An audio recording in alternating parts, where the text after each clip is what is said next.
പത്രോസ്ലീഹ എഴുതിയ 1-ാം ലേഖനം 2-ാം അധ്യായം 1 മുതൽ 10 വരെയുള്ള വാക്യങ്ങൾ.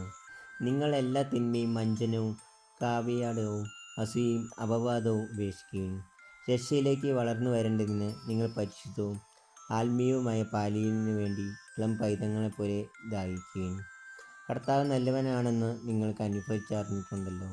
അതിനാൽ സജീവശീലമായ അവനെ നമുക്ക് സമീപിക്കാം. മനുഷ്യർ തിരസ്കരിച്ചതും ദൈവം തിരഞ്ഞെടുത്തതുമായ അമൂല്യ ശിലയാണ് അവൻ.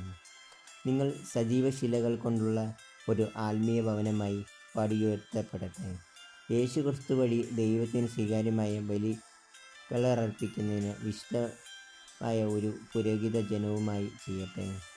ഇപ്രകാരം എഴുതപ്പെട്ടിരിക്കുന്നു: ഇതാ, സിയോനിൽ ഞാൻ ഒരു കല്ല് സ്ഥാപിക്കുന്നു, തിരഞ്ഞെടുക്കപ്പെട്ടതും അമൂല്യവുമായ മൂലക്കല്ല്. അതിനാൽ വിശ്വസിക്കുന്നവൻ ഒരിക്കലും ലജ്ജിക്കുകയില്ല. വിശ്വസിക്കുന്ന നിങ്ങൾക്ക് അത് അഭിമാനമാണ്. വിശ്വസിക്കാത്തവർക്ക് പണിക്കാർ ഉപേക്ഷിച്ചു കളഞ്ഞ കല്ല് മൂലക്കല്ലായി തീർന്നിരിക്കുന്നു. അത് അവർക്ക് തട്ടി വീഴ്ത്തുന്ന കല്ലും ഇടർച്ചയ്ക്കുള്ള പാറയുമായിരിക്കും. എന്തെന്നാൽ വചനത്തെ ധിക്കരിക്കുന്ന അവർ വിധിക്കപ്പെട്ടിരിക്കുന്ന പോലെ തട്ടി വീഴുന്നു. എന്നാൽ നിങ്ങൾ തിരഞ്ഞെടുക്കപ്പെട്ട വംശവും രാജകീയ പുരോഹിതഗണവും വിശുദ്ധ ജനതയും ദൈവത്തിൻ്റെ സ്വന്തം ജനവുമാണ്. അതിനാൽ അന്ധകാരത്തിൽ നിന്ന് തൻ്റെ അത്ഭുതകരമായ പ്രകാശത്തിലേക്ക് നിങ്ങൾ വിളിച്ചവൻ്റെ നന്മകൾ പ്രകീർത്തിക്കണം. മുൻപ് നിങ്ങൾ ഒരു ജനമായിരുന്നില്ല, ഇപ്പോൾ നിങ്ങൾ ദൈവത്തിൻ്റെ ജനമായിരിക്കുന്നു. മുമ്പ് നിങ്ങൾ കരുണ ലഭിച്ചിരുന്നില്ല, ഇപ്പോൾ കരുണ ലഭിച്ചിരിക്കുന്നു.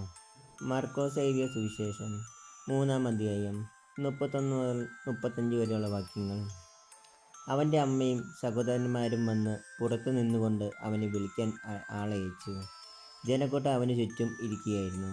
അവർ പറഞ്ഞു: നിന്റെ അമ്മയും സഹോദരന്മാരും സഹോദരിമാരും നിന്നെ കാണാൻ പുറത്തു നിൽക്കുന്നു. അവൻ ചോദിച്ചു: ആരാണ് എൻ്റെ അമ്മയും സഹോദരങ്ങളും? ചുറ്റും ഇരിക്കുന്നവരെ നോക്കിക്കൊണ്ട് അവൻ പറഞ്ഞു: ഇതാ എൻ്റെ അമ്മയും എൻ്റെ സഹോദരങ്ങളും. ദൈവത്തിൻ്റെ ഹിതം നിർവഹിക്കുന്നവരാരോ അവനാണ് എൻ്റെ സഹോദരനും സഹോദരിയും അമ്മയും. നമ്മുടെ കർത്താവായ യേശു മിശിഹായ്ക്ക് സ്തുതി.